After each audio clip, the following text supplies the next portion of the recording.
Good afternoon, ladies and gentlemen. First, I would like to acknowledge the Global Alliance for the Ethics Month, which one of the programs that was started in 2020, and I think it has really enhanced members' continuous professional conversation, training, and retraining. Secondly, I'd like to also acknowledge the fact that unfortunately, the incident that happened in Turkey, which actually claimed so many lives. So I want to commiserate with those families and to believe that God will comfort them, and also that the action that is being taken by the world at large in terms of assisting them and helping the country to recover from this very serious force majeure. Again, I think these are some of the realities of corporate social responsibilities that we are beginning to see. Corporate social responsibility has changed. It has changed from what it used to be. Usually the multinationals that people focus on, that they should be responsible, the banking industry, the telecoms, and the oil companies, the big IT companies around the world. But indeed, corporate social responsibility is the responsibility of everybody. And of course, that's one of the lessons that we also learned from the pandemic. When it happened, it was sudden, everybody was caught unawares, and it took a while before people began to see what would be done and how it should be done. Having said that, the topic we're discussing today is actually ethics.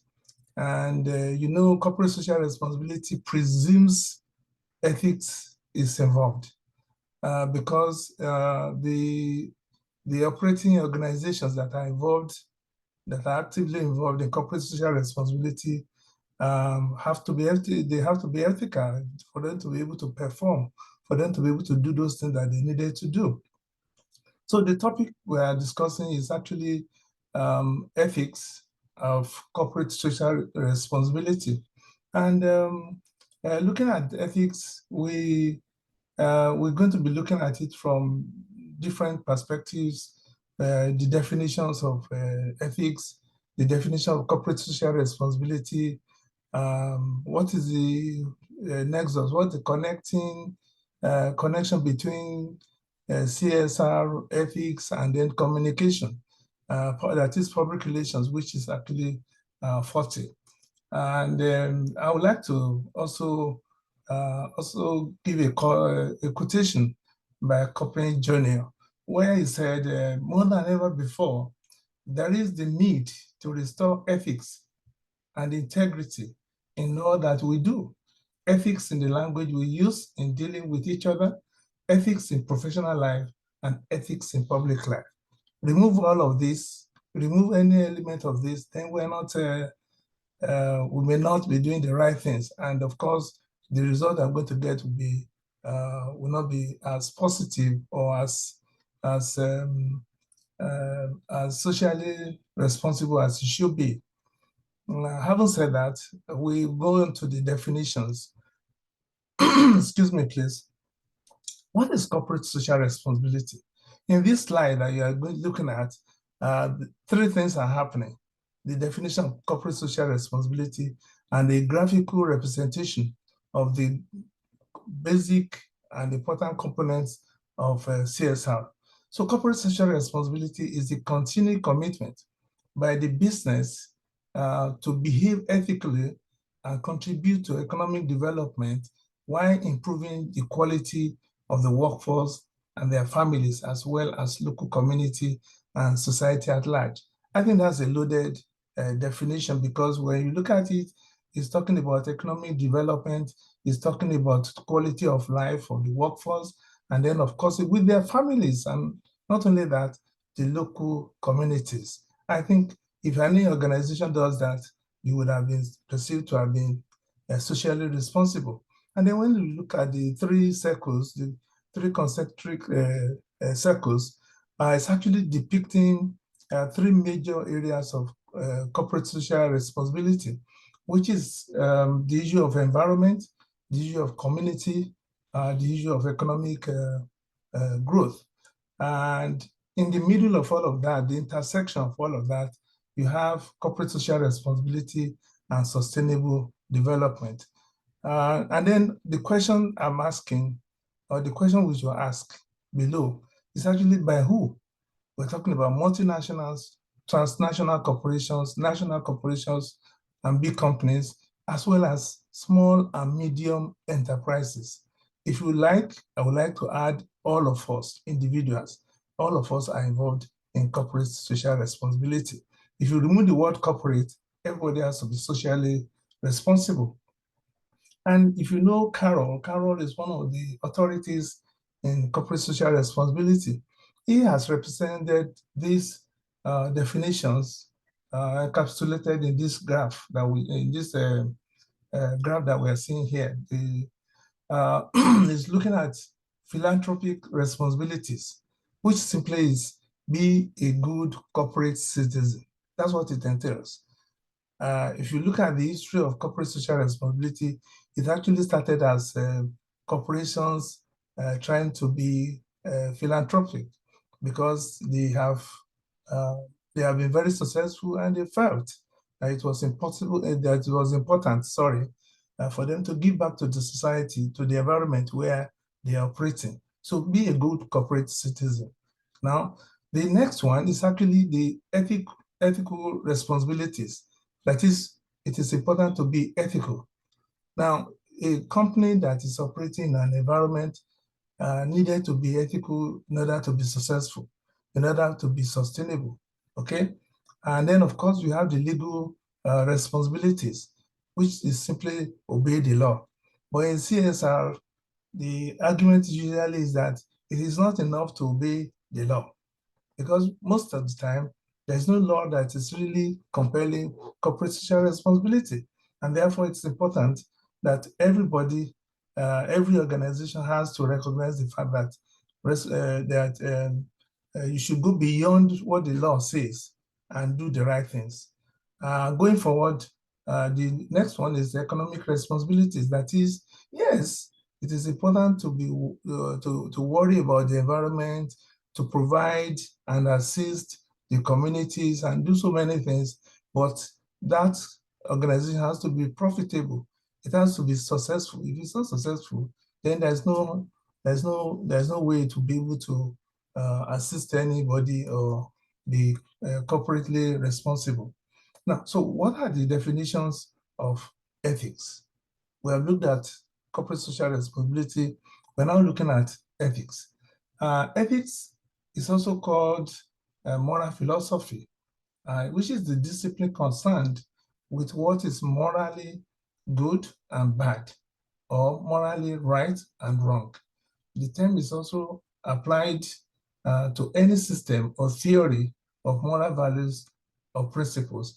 I can tell you there's so much literature on the definition of ethics and the different dimensions, of which of course time will not allow us to go into. But basically, we needed to situate this topic in on the background or the basis on which we're discussing this. And the second explanation there is also that ethics is based on well-founded standards of right and wrong that prescribe what humans ought to do, usually in terms of rights, obligations, benefits to society, fairness, or specific virtues. And if you like, the quotation at the bottom by Thomas Piper is actually saying that if we decline to talk about ethics, responsibility, and leadership, we implicitly convey that these issues are not priority. Of course, all of us agree that they are very, very important, they're germane, and for any organization, for any country, for any group of people, for any individual to survive and to succeed, you needed to be socially responsible. And just like we had for corporate social responsibility, there are grammatical representation of the various types of ethics. This is not by any definition all there is to explaining what ethics is. So we have metaethics, which is also about the theoretical meaning and reference of moral propositions and how their truth values, if any, may be determined. That is normative ethics about the practical means of determining a moral cause of action. Okay, that's very philosophical. Okay, then we also have applied ethics, which is simply being about how moral outcomes can be achieved in specific situations. The third one is actually moral psychology, okay, which is about how moral capacity or moral agency develops and what its nature is. And the last but one is actually descriptive ethics, which is about what moral values people actually abide by. By the way, there are other theoretical or explanations of ethics, one of which is actually by one of the Nobel laureates in economics, that's Milton Friedman, who said that business has no business trying to be socially, I don't want to say socially responsible, but that carrying out social welfare activities, that it is against the principle of business for business to use the money for business instead of growing the business and making more profit, and for them to begin to now say, okay, what to construct road, what to build community centers, that's not the business of business. This has been countered by a lot of people, and we know that indeed business goes beyond just making profits. In fact, the happenings in recent times, like I said, the pandemic, the Russian-Ukraine war, what has happened in Turkey now, and what is happening in many areas of the world shows that we cannot actually close our eyes to say, okay, it's not our business, it's their business, or their business is just make profit and profit and profit and profit. That's why most rich people around the world go into heavy philanthropic philanthropy and corporate social responsibility, doing things for people that maybe they don't even use their services or may not even be part of their customer or stakeholder or shareholders, because it is important that society gave you the license to operate. And if you have the license to operate, it is important that you should be able to look back and recognize the fact that the license to operate is what makes you successful. So the argument of Milton Friedman and many of those people that are against corporate social responsibility, I'm not sure they'll be able to say that now, because a lot of things are happening around the world has shown, has confirmed that there is need for a lot of corporations that are able, even government agencies that are revenue generating, to be able to do a lot of things to make society develop. Moving on, there are some basic ethical issues, which includes a lot of factors that we encounter every day. And it says that ethical issues necessarily have to contend with the realities of governance, socio-economic development, the laws, societal norms, and culture. I'm talking about culture. Culture is a symbol of a society, of a group of people, the thing that we are known for, our language, our mode of dressing, what we eat, where we live, and so many things. This is because every country and society has different ways of doing things. That's very true. There's no, in fact, the thing about ethics is that there's no common acceptable definition or perception of what ethics is. But in spite of that, there are some basic understanding of what ethics are. And so what are these? The first thing is about employment practices. any organization will be expected to respect the dignity of labor, to have equal opportunity for everybody, to encourage and also embrace diversity and inclusion. Okay, going forward, then human rights. That is freedom of association, freedom of speech, freedom of assembly, freedom of movement, and then freedom from political oppression. We see all that happening all over the world every day.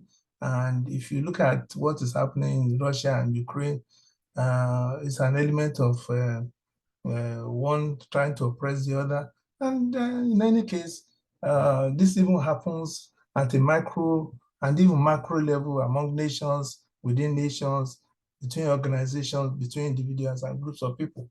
So basically, it's an ethical issue that we in public relations and communication always have to worry about. Environmental regulations. In spite of all the regulations, we are having issues with climate change. It's not every country that has signed on to the climate change agreement. We have pollution and we have so many issues with environment. The other day, I understand that the degree of ozone layer depletion might have improved. But that's not to say that we should just throw caution to the wind. The issue of corruption. Corruption is national, corruption is foreign, corruption is international. And I believe that when the world is ready to really say, okay, we don't want corruption, it might just be able to, it may not end, but it will be heavily mitigated. That's why America has this FCPA, which is really their Corrupt Practices Act. And Nigeria, for example, we have the Economic and Financial Crimes Commission, also followed by another parallel body, which is the Independent Corrupt Practices Commission. That's to tell you that every country will have different levels, different organizations that worry about corruption. The ombudsman is one of the systems that is used, the whistleblowers, name it. So corruption is a big problem. And it is a human factor that while other people may avoid corruption studiously, there are lots of organizations that have been involved in corruption. And when we get there, you see those that have been unethical, and because of that, they've messed up their reputation, and some of them have actually had to go down in terms of existence. Moral obligations of corporate entities. It's always at the personal level, at the organizational level, professional, and then country levels. Then organizational culture. What is the culture of the organization? What is it that they are known for? Are they known for producing goods that you can trust their claims? Are they known for producing fake goods? Are they known for delivering shoddy services? So what's the culture of the organization? And then leadership. And of course, leadership has to be by example. The best leadership is always by example. Now we are looking at there are ethical dilemmas. As you can see, you are looking at the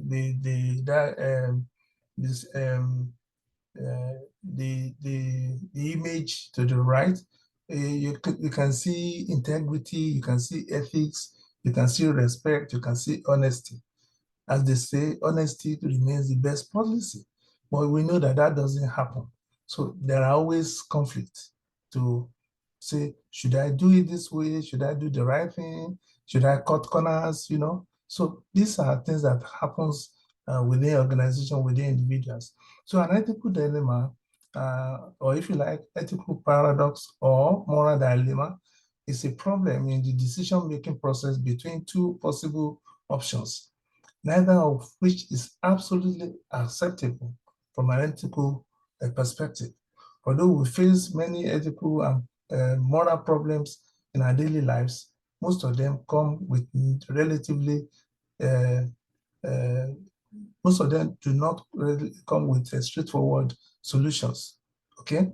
Ethical dilemmas are extremely complicated challenges that cannot be easily solved. That's true. This is further complicated because there is no globally accepted parameter for what constitutes ethical principles and standards. Therefore, the ability to find the optimal solution in such situations is critical to everyone. Ethical dilemmas may present in the following situations: employment, human rights, corruption, governance, regulation, environment. We have discussed this in the earlier slides. We're moving on to discussing corporate social responsibility now. What is corporate social responsibility? We have defined it, but we're now going to look at some specific aspects of corporate social responsibility. Over the years, corporate social responsibility has become a sine qua non with business organizations, particularly the multinational and transnational corporations, because without the goodwill and license to operate given by their host communities, they will not have amassed so much wealth and power. These multinationals, these transnational organizations, these big conglomerates nationally, they are indeed very powerful. In fact, in many countries, in many nations, they are even as powerful as government itself. So you cannot underestimate the power they have or the influences they throw around. They therefore are obliged to operate in ways that protect the environment, benefit the people economically, provide infrastructural intervention, and welfare provision on a sustainable basis. That is the key word, sustainability. Because if you do an one-off services, one-off provision, it doesn't really help because it doesn't solve problems. So whatever it is that they are doing, it has to be sustainable on a sustainable basis. This is not this notwithstanding the 50 years old controversial position of Milton Friedman, who posited that there is one and only one social responsibility of business: to use its resources and engage in duties designed to increase its profits, so long as it stays within the rules of the game, which is to say, engages in open and free competitions without deception or fraud. I've told you earlier that this Freudian um, uh, theory of business, the business of business is to make profit, has been argued and argued.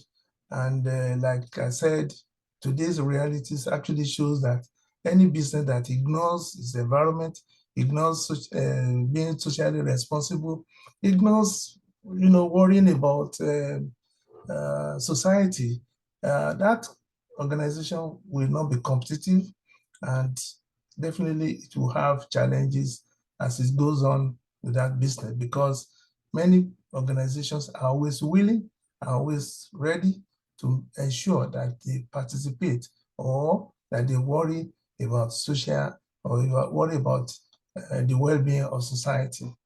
Now, there are 7 core subject areas in corporate social responsibility. This is what they call the ISO 26,000, which was developed some 4 years ago. Of course, this has always been there, and it has various versions. Some will have 4 subject areas, some will have 5, but the latest is actually talking about 7 core subject areas. And which are these areas? First is organizational governance. Governance is very important in organizations. Human rights, labor practices, the environment, fair operating practices, consumer issues, community involvement, and development. So now, excuse me, please. Looking at the various subject areas, we recognize that organizational governance is very, very important. Every organization has its aims and objectives, its mission and vision. And these are the guiding principles. That's why the organization is set up. And that organization has to be able to live up to the expectation that it has set, the standard that it has set for itself through its code of conduct, to be transparent and accountable at all times. If you are looking at human rights, the civil society groups and other pressure groups have actually taken it upon themselves to be the voice of the voiceless. And so they make sure that when organizations don't behave the way they should behave, they actually get them or challenge them to do so. So issues like abuses such as extrajudicial killings, sex abuse, detention without trial, and so many, many others. Issues of human rights and corporate social responsibility addresses all of this. Then labor rights. You remember in those days, the Nike sweatshops in the Asia countries and some of the developing countries. The issue is child labor is seriously frowned against. When you pick, and it's happening in the Democratic Republic of Congo. You know, you see small children mining, doing a lot of mining, and you can be sure that they don't even know what they are mining, and they don't even get value for what they are doing. But indeed, these children should actually be in school. So child labor is seriously frowned on. What about forced labor? Forced labor can also manifest in terms of over using people and not paying them commensurate um, reward for their services. Their safety and health, very critical. Environmental conditions, I mentioned it before, carbon emissions, clean water, climate change, pollution, so many, so many. And the most guilty organizations are these multinationals, because naturally, if you are in oil and gas, there will be pollution, there will be disruption of the ecology of the environment. So it's impossible for such organization not to worry about being responsible. Fair operating practices. You have to respect the rules and regulations. Once there are laws, a responsible organization will respect those laws.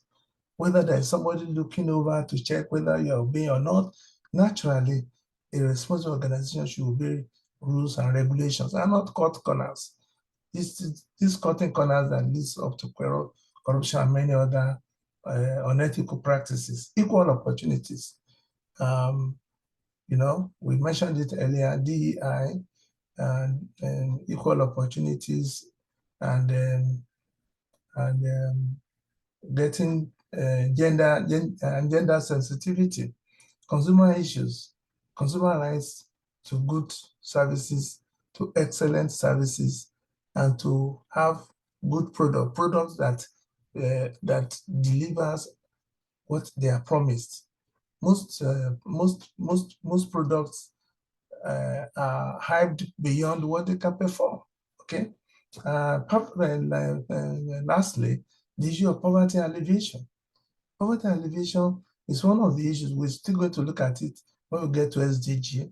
But the issue is there must be job creation, public revenues, because really most nations find it difficult to respond to the needs of their people because taxes are rarely paid, or rather, if you like, some cases, revenue determines what governments can do. But that's not to say that governments have been responsible with the revenue that they have. In most cases, a lot of privilege, a lot of wastages occur, and a lot of corruption. Skills and technology, very important area in corporate social responsibility. And we're looking at what are those things that, or how is corporate social responsibility organized? It's organized in two ways, either internally within the organization or externally. Internally, you're looking at employee welfare. We've mentioned it before, or medical care, live for the family. In America these days, I understand that both the woman and both the wife, both the two spouses actually enjoy leave, and many countries are beginning to have laws to recognize the fact that both spouses should enjoy this. Housing and mobility loans and retirement benefits. In many countries, particularly developing countries, retirement benefit is not guaranteed. You work for 30 years or 35 years, and to get your retirement is always a hassle. Those are some of the areas that corporate social responsibility tends to pay attention to so that it is not ignored. Working conditions, is it a conducive environment, the health, safety and environment, social and sporting activities, what is the job design, the career building, and job satisfaction, so that people are not just overused without really getting commensurate rewards. Externally, we're looking at the issue of pollution, clean environments that are below legal standards, product safety. One of the things that made Johnson and Johnson case when you are talking about crisis management is that they ensured that when they had issue with their product safety, they went over to resolve this and ensure that this particular problem did not recur. And what is it that really made their case very special? Was that they were worried about the human angle, those people that may have lost their life as a result of the adulteration. And they didn't worry about that. They recalled all the products and made sure that something positive was done. I mean, that's one of those things that social responsibility entails in corporate social responsibility. Marketing practices, fidelity of product. Your product must reflect what you say it will do. Employment policies, it has to be inclusive, there must be diversity, and then equal opportunity, and then community opportunity activity, that is sponsorship and philanthropy. And what are the benefits of corporate social responsibility? I'm not going to dwell much on this, but the important thing is that there must be a build-up of goodwill so that whenever the organization has any challenge, the immediate community can rise to the occasion and assist and support them because they have been, they usually identify with them. The license to operate is a function of contribution of enduring socioeconomic development projects, cultural and educational programs. I mean, if what a big conglomerate can offer is just peanuts of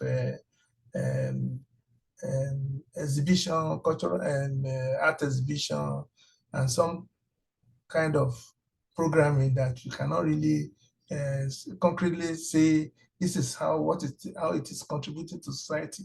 I mean, that's led to a lot of abuses. Concern for sustainability of those community environment, very important that the operational people do not destroy the environment to the extent that the next generation will have problems about their living. Like what is happening in Niger Delta in Nigeria is really, really, really very bad. Because when you fly over that area, you can actually see that a lot of pollution, a lot of ecological destruction has happened, and they've not been recovered. And to recover those places will really take a lot. So most of the operational multinationals there can be accused of maybe not being socially responsible. If they were doing anything at all, it is not as much as they should do. Regulators, government, and stakeholders should also recognize the fact that it is very important to obey given regulations. Quickly, one of the areas that corporate social responsibility can actually intervene is in the area of development. And that's why the issue of sustainable development is coming in. Before we had the MDGs, which were 8 goals, But now we have 17 goals, which is the SDGs.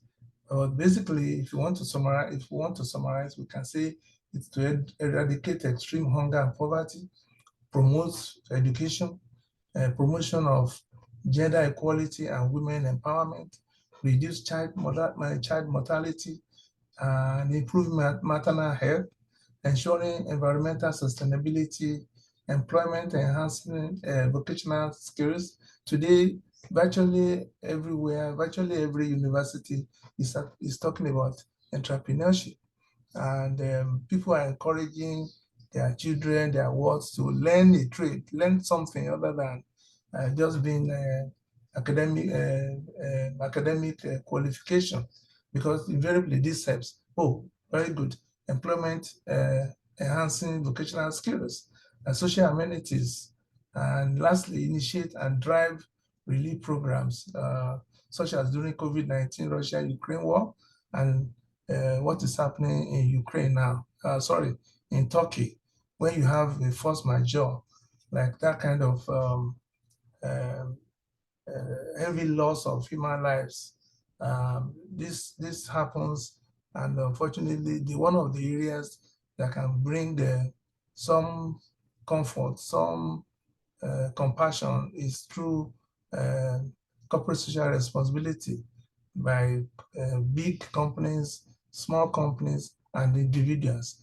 We have seen cases of some countries that people make some contributions and they are taken to these people. But really, I think the face of corporate social responsibility going forward is going to be very dynamic, because the world has actually changed.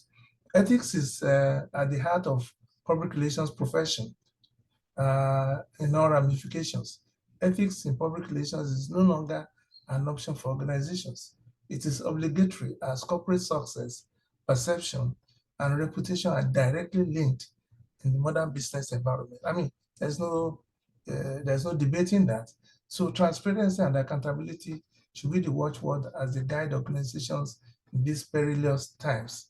Things have changed. Before, people worked, you leave your home, you go to work. Then when you close from work, you go back home. But today, people are working from home.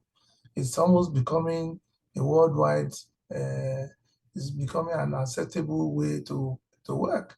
And people that, there are people that do hybrid, sometimes in the office and sometimes away from the office. But the culture of a virtual workplace is becoming more and more, is gaining ground, and things will continue to change.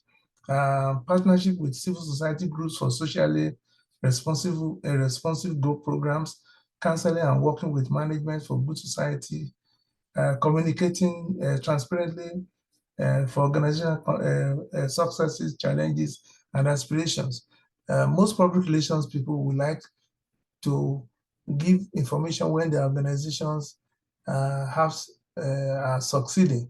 But when they have challenges, most times nobody wants to talk about it. But really, transparency would require that when there are challenges, they should be communicated as well as when there are successes.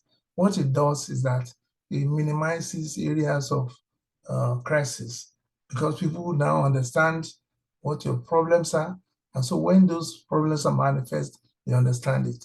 Effective and sustainable public relations need professionals that are transparently honest, problem-solving approach in matters, ideas generation, great appetite for challenges, creativity, and speed in managing crises if and when they occur. I mean, this is absolutely necessary for public relations and communications experts. Communication strategies. And let's look at what Alvin Toffler said. What did he say? He says, the illiterates of the future are not those who cannot read and write, but those who cannot learn and unlearn. And the public relations profession is very intellectual in design, and all practitioners should embrace this reality. I mean, that is the truth. Public relations is not about um, doing the same thing over and over again and getting less and less results.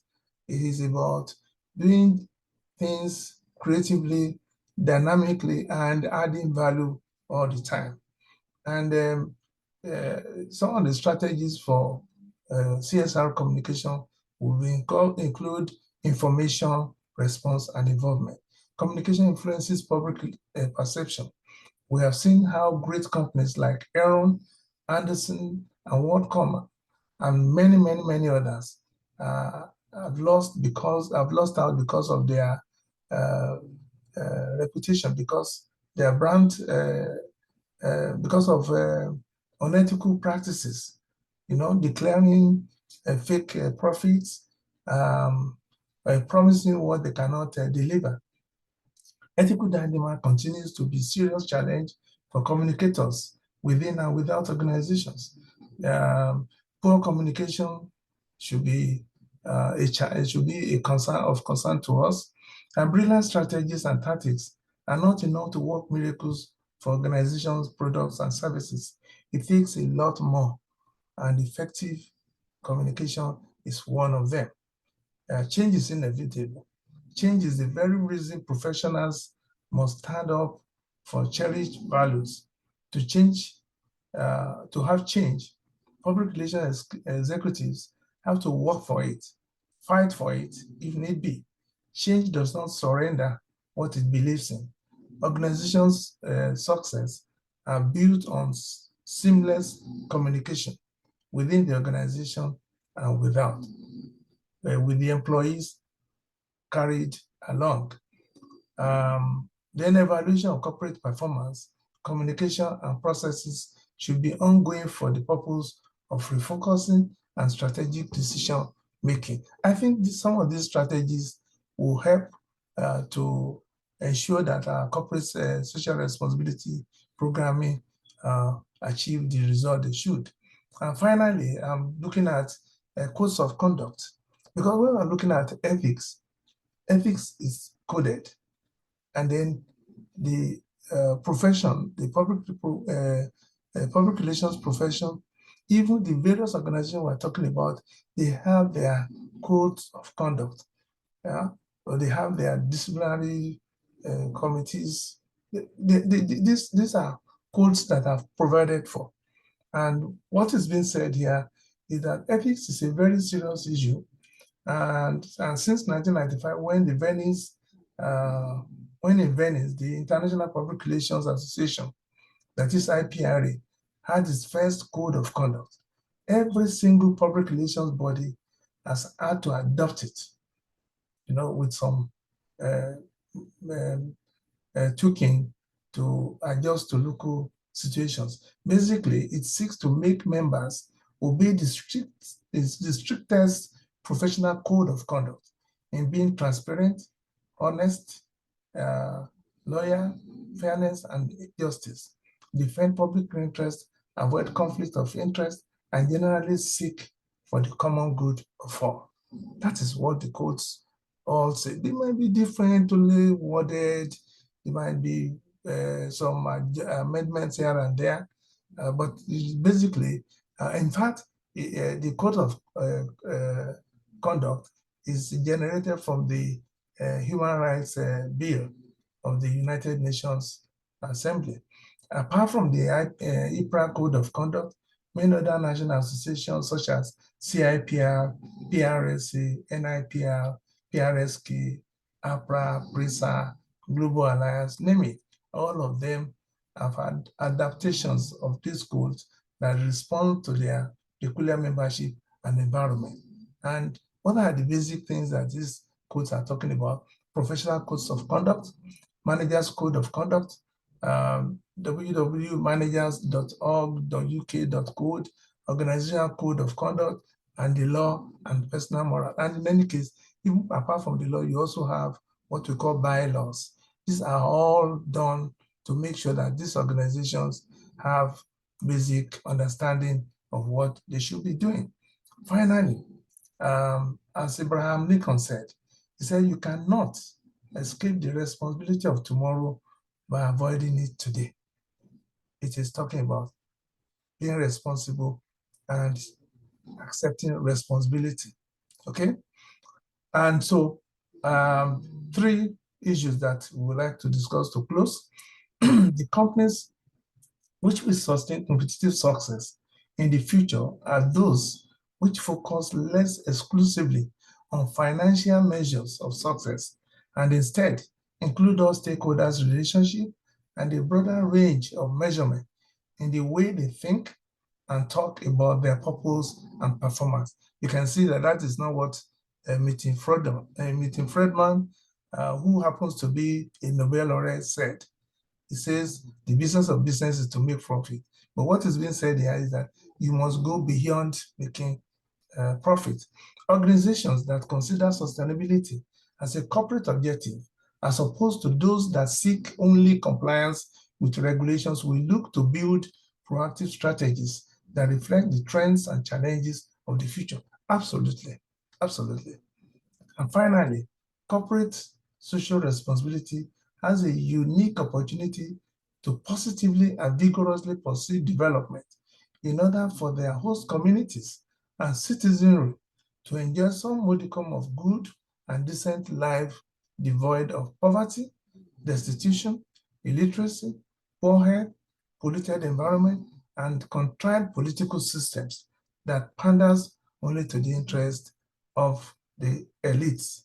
This is ethics in practical terms. Ladies and gentlemen, thank you very much for listening, and I hope we continue, Global Alliance will continue to have these robust discussions that enables our members to have this type of opportunities. Once again, thank you very much.